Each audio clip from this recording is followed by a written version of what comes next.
700 years ago, in a small stone church in England, a man carved his name into the wall the night before he marched off to war. He didn't know if he was coming back. Honestly, he probably assumed he wasn't. He had no idea that the name he scratched into that stone with a shaking hand would still be alive today, hiding inside a surname that almost nobody recognizes anymore. Not historians, not genealogists, not even the families who still carry it. If your last name is one of the 7 I'm about to walk you through, you're not just carrying a word on a birth certificate. You're carrying the last surviving fragment of a bloodline that history genuinely tried to erase. And I mean that literally.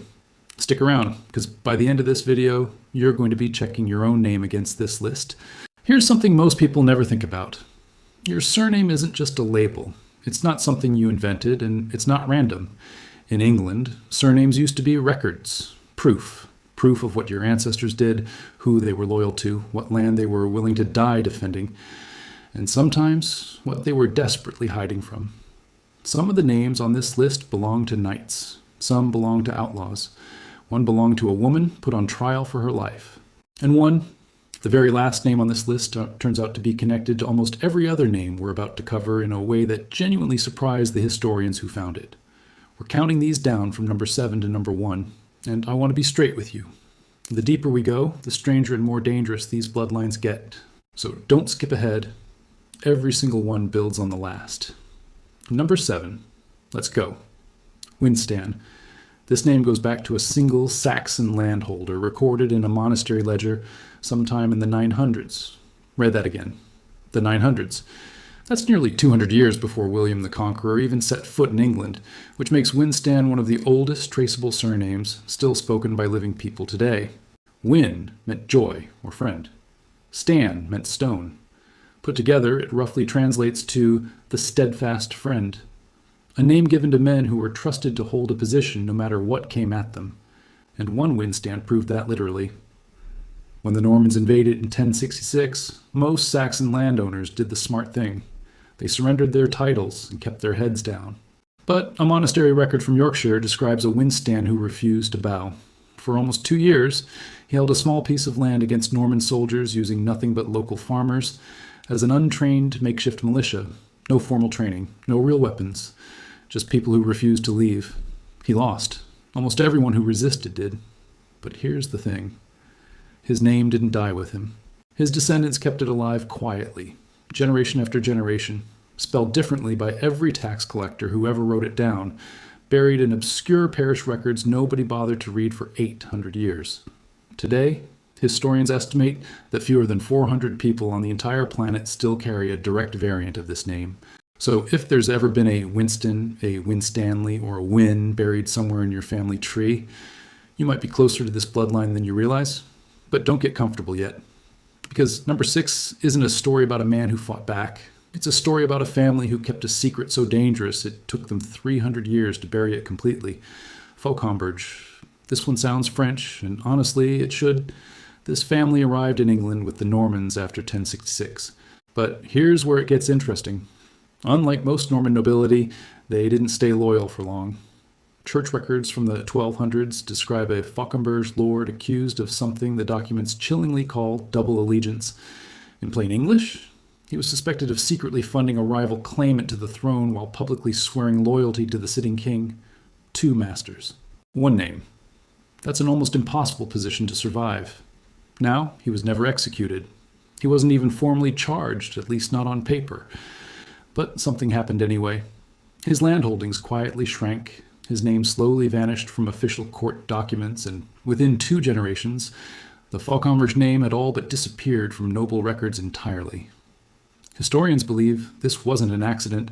They believe the family deliberately let the name fade, anglicizing it, misspelling it on purpose, splitting it across smaller branches, just to escape the suspicion that clung to it like smoke. So if you've got a Fauconberg, or even a modern Faulkner somewhere in your line, you may be looking at a family that chose to disappear rather than be destroyed. They buried their own name to save their bloodline. Sit with that for a second, because it's about to happen again, in an even more extreme way. Number 5 takes this idea and pushes it further than you'd expect. This family didn't just quietly fade, they vanished completely. for over 100 years. And what brought them back is one of the strangest genealogical mysteries on this entire list: Kestrelthorpe. You will not find this name in most genealogy databases. It's not in the 1901 census. It barely survives in 2 obscure parish registries buried somewhere in Lincolnshire. But back in the 1300s, Kestrelthorpe belonged to a family with a genuinely prestigious job. They held falconry rights for a regional lord. In medieval England, that wasn't just a job, it was almost sacred. Only trusted households were allowed to train birds of prey for nobility, and that trust was rarely given lightly. Then, in 1348, the Black Death arrived.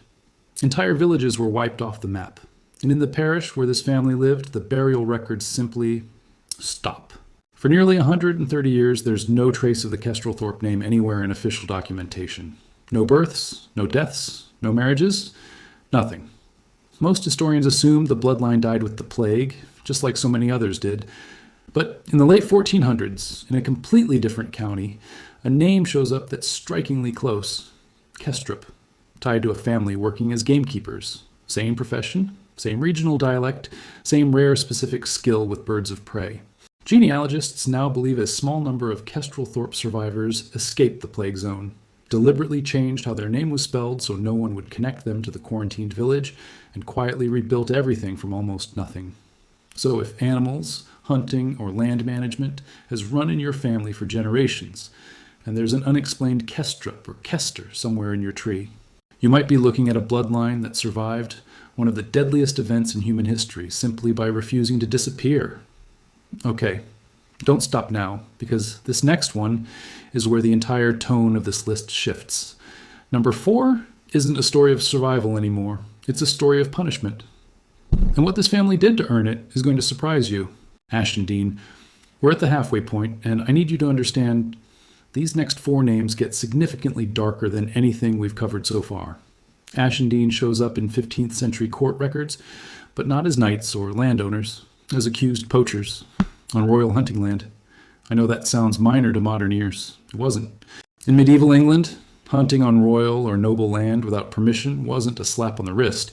It was treated as theft from the crown itself, and the punishments could include mutilation, or in the worst cases, death. Court documents describe an Ashendene man caught taking deer from a royal forest to feed his starving village during a famine year. He wasn't executed. The record actually notes unusual leniency from the local magistrate, but the family was permanently barred from ever holding land titles again. Permanently. That word mattered in medieval England. For a family back then, that wasn't just a punishment. That was a life sentence of poverty, passed down through every single generation that came after, whether they'd done anything wrong or not. And yet the name survived, quietly, through farm labor, through tenant work, through generations of people who owned nothing and kept the name anyway, out of stubborn, quiet pride. Today, Ashton, Ashdown, and the rare surviving Ashendene registrations trace back almost exclusively to that one region, meaning if you carry one of these names, your ancestors may have chosen hunger and honor over silence and safety. We're officially halfway there, but I want you to stay with me for what's coming, because the next 3 names aren't just rare anymore. They were dangerous to even say out loud, in the wrong company, at the wrong time in history. Blackmantle. This name doesn't show up in noble records. It barely shows up in church registries. And when it does, it's not exactly proud. Blackmantle appears almost exclusively in trial documents from the 1600s, during the height of England's witch trials. The name is tied to a woman, which is unusual because most surviving records from this era focus on men, who was accused, tried, and ultimately acquitted of witchcraft in a small Essex village. The reason she survived, when so many others didn't, is written directly into the trial record. Insufficient testimony from credible witnesses. She lived. But acquittal never meant safety. Families connected to accusations, even disproven ones, were shunned for generations. Neighbors avoided them. Marriages into the family stopped completely. A lot of families in this exact situation simply changed their name to escape the stigma entirely, rather than risk it happening to a daughter or granddaughter years later. The Blackmantle family didn't disappear outright, but the name became so rare that by the 1800s, fewer than a dozen households in all of England still carried it. So if there's an old, half-forgotten story in your family about a woman who was different, or gifted, or accused of something generations back, there's a real chance a name like this is sitting quietly in your bloodline, protected by 400 years of silence. 2 names left, and I need you to stick with me here, because number 2 connects directly to the royal court. And it's the reason this entire family had to run for their lives in the middle of the night. Cravenhurst. This name belonged to a minor noble house serving in the royal court during one of the most dangerous political periods in English history. It was the era of the Wars of the Roses in the 1480s, when backing the wrong king could cost you absolutely everything you had. Cravenhurst records show a family that switched allegiance at exactly the wrong moment, backing a claimant to the throne who ultimately lost. And when the winning side took power, families who'd backed the loser weren't just quietly punished. Many of them were stripped of their titles, their land, and in more than a few documented cases, their lives. The Cravenhurst family avoided execution, but barely. Surviving documents suggest they fled their estate in the dead of night, leaving nearly everything behind, and resettled under a slightly altered name somewhere no one would recognize them. The bloodline survived, but it survived by becoming invisible, on purpose, overnight. Today, Cravens, and the handful of remaining Cravenhurst registrations almost all trace back to that one family who ran. So if this name, or something close to it, is anywhere in your family tree, your ancestors literally fled a king to keep your bloodline alive, now here it is. Number 1, I need you to pay close attention here, because this last name doesn't just stand on its own. It's the thread that ties every single family on this list together. Once you hear it, you will finally understand exactly why I saved this particular name for the very last spot on this list. Aldergate.